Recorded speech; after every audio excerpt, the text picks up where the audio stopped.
changing hair color. Very, very, very easy to do. Very, very requested. It's not usually that somebody wants their subject's hair to be, well, they were blonde and now we want them to be a brunette, or it's usually we want a little more red in the hair, we want a little more yellow in the hair. It's usually something much more subtle than that.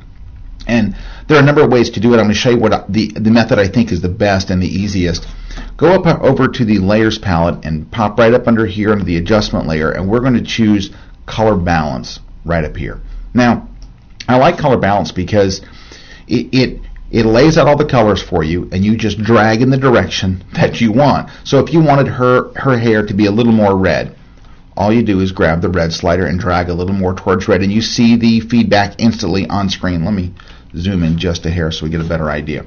So, get this little pun there? Sorry, it really wasn't. It was just a lame joke. Okay, here we go. Let's just bring it up a little. Also, you can control the reds separately in the shadows if you wanted to bring up a little there, and in the highlights if you wanted to bring up a little there. So now you've really introduced some red. The problem is, of course, it reduces red throughout the image. Also, by the way, make sure you choose preserve luminosity so the balance of the light in the image stays the same.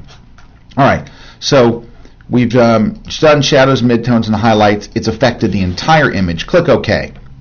Now, what you're going to do is you have a mask here. Because it's white, all of that color is showing through the entire photo. You want to press Command-I on Macintosh or Control-I on PC to where it inverts the mask. Now the mask is black, and that is hiding all those red adjustments that you made over here.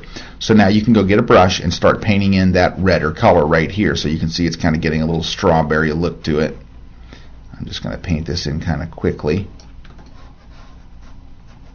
There you go. And now it's a little over the top. We're going to fix that in a second. Because remember, like I said, I always start everything at full power and then we back it off. So we know what we've got. We've got the full juice, and then we can turn it down. All right. So we've really strawberried this up a bit. And that's probably went a little crazy there. Let's just get the edge. There we go. All right. Now, let's try changing the mode to color. Go from normal to color and see how that affects the image. See, it made it a much lighter amount there. So now it's not really totally covering over the image. It's more just blending the color. And then now what we can do is lower the opacity. You can either go back to 0 and just bleed it in to where it looks good to you. Maybe something in there looks kind of good.